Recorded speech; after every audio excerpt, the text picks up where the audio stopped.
नमस्कार दोस्तों, मैं स्वागत करता हूं अपने चैनल जिसका नाम है ए पॉजिटिव ज्ञान चैनल। तो दोस्तों, जो खबर आई है वो काफ़ी चौंकाने वाली है और चीन की कंपनियों पर जिस तरह से आरोप लगते आ रहे हैं वो कहीं ना कहीं चीन उस चीज़ को साबित ही करता है। उनकी कंपनियां उस चीज़ को आज साबित भी कर रही हैं कि चीन की कंपनियां क्यों किसी भी देश के लिए, किसी भी अर्थव्यवस्था के लिए हानिकारक है। तो दोस्तों, खबर क्या है, तो चलिए हम खबर में आगे की ओर बढ़ते हैं। आपने आज से कुछ महीने पहले सुना हुआ होगा, लगभग फरवरी में, कि हुआवे कंपनी में और अप्रैल में Xiaomi कंपनी पर भी छापेमारी हुई थी। तो आपने इस खबर को उस समय सुना होगा, तो आपको या हमको किसी को भी लग सकता है ये चीज़ कि नहीं, चलो किसी भी कंपनी के लिए पहली बार है। हालांकि चीन की कंपनियां किसी तरीके से भी भरोसे लायक तो नहीं रहती, न चीन ही उस भरोसे के लायक है। लेकिन जो फरवरी में हुआवे पर और अप्रैल में Xiaomi कंपनी पर छापेमारी हुई थी और जहां Xiaomi कंपनी के 5,551 करोड़ की संपत्ति जब्त भी हो गई थी, इसी कारण से, क्योंकि वो कहीं ना कहीं नियमों की अनदेखी कर रहा था और भारत में रहकर टैक्स की चोरी कर रहा था। तो अभी उसी से संबंधित खबर है दोस्तों। अभी 3-4 महीने हुए नहीं हैं और चीन ने एक नया कांड कर दिया है। तो खबर ये है दोस्तों कि चीन के 44 ठिकानों पर ईडी की छापेमारी हुई है, जो कल ही हुई है और आने वाले टाइम में और ज़्यादा छापेमारी हो सकती है। तो ये छापेमारी और बढ़ सकती है। वहीं बात करें तो वीवो के 47,000 करोड़ रुपए संदेह के घेरे में है। और संदेह क्या कहें, ये कहीं ना कहीं आगे जाके ये साबित ही होने वाला है कि इन कंपनियों ने टैक्स चोरी करके चीन को भेजे हैं और चीन की कंपनियों ने भारत से कहीं ना कहीं कर चोरी किया है।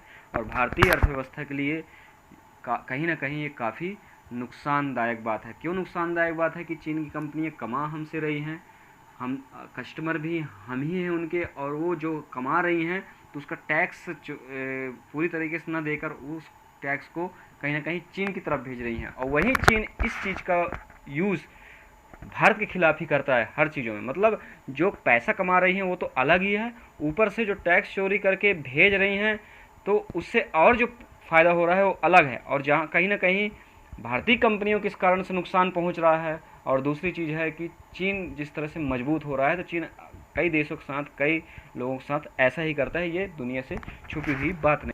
अगर हम चीन के मार्केट शेयर की बात करें ना दोस्तों, तो चीन का मार्केट शेयर जो था 2021 में Xiaomi का पूरा मार्केट शेयर था 26%, जो 2022 में कहीं ना कहीं घटकर 23% हो गया। लेकिन ये भी अभी भी ज़्यादा है। वही रियलमी की बात करें तो 11%, जो कि 2022 में बढ़कर 16% हो चुका है। वीवो 2021 में जहां 16% था तो अभी 15% पर है। वहीं ओप्पो की बात करें तो 11% जो 2021 में था वो अभी 9% पर है। अगर इनका टोटल बात करें तो लगभग 60 से 65% के आसपास की इतनी बड़ी मार्केट की हिस्सेदारी, मोबाइल कंपनी की हिस्सेदारी चीन के हाथों में है। केवल सैमसंग ही 20% पर स्थिर बना हुआ है, नहीं बाकी तो इसको कंपटीशन ही नहीं दे रही हैं। और इतना मार्केट शेयर होने के बावजूद भी चीन की कंपनियां ये कांड कर रही हैं भारत में। तो यहाँ से इनका इतना बड़ा मार्केट शेयर है पूरे मोबाइल मार्केट पर, ये लगभग चीन के मार्केट शेयर हैं मोबाइल मार्केट पर भारत के। और यहाँ से टैक्स चोरी भी कर रहे हैं, उसका यूज भारत के खिलाफ ही कर रही हैं। कहीं ना कहीं आज ये सोचने की ज़रूरत है कि हम भी आगे आएँ और कहीं ना कहीं भारतीय कंपनियों को भी अब आगे आने की ज़रूरत है। और सरकार जिस तरह से काम कर रही है तो हम चाहेंगे कि सरकार और अच्छे से इस क्षेत्र में काम करे, ताकि भारतीय कंपनियां आगे आएँ और भारतीय कंपनियों को फ़ायदा हो। क्योंकि जिस तरह से चीन की कंपनियों ने यहाँ अपना मगरमच्छ की तरह मार्केट कैप्चर करके बैठा हुआ है और वो मगरमच्छ कहीं ना कहीं हमको ही खा रहा है। तो ये सोचने वाली बात है। सिर्फ और सिर्फ सैमसंग की ही बात करें तो उसको कहीं ना कहीं टक्कर देती है। बाकी कुछ से ऐसा नहीं है कि बिल्कुल ख़त्म है मार्केट। कुछ भारतीय कंपनियां भी अच्छा कर रही हैं, लेकिन चीन की जो कंपनियां ने हिस्सेदारी पहले से बढ़ाकर अपने मार्केट में, हमारे मार्केट में कब्जा कर रखा है, वो कहीं ना कहीं काफ़ी ज़्यादा है। और ये आने वाले टाइम में कहीं ना कहीं हमारे लिए ख़तरनाक हो सकता है। तो इस पर ज़रूर विचार करने की ज़रूरत है। और चाइना, जो कि उसका रवैया सब जानते हैं हर क्षेत्र में, चाहे वो बिजनेस के क्षेत्र में हो, चाहे वो रक्षा के क्षेत्र में हो, कहीं ना कहीं हर चीज़ में डिस्प्यूट करता ही रहता है। तो इस चीज़ सतर्क रहने की ज़रूरत है और हमें अपने कंपनी को सपोर्ट करने की ज़रूरत है। तो थैंक यू दोस्तों। वीडियो अच्छा लगा हो तो मेरे वीडियो को लाइक एंड सब्सक्राइब ज़रूर करिएगा।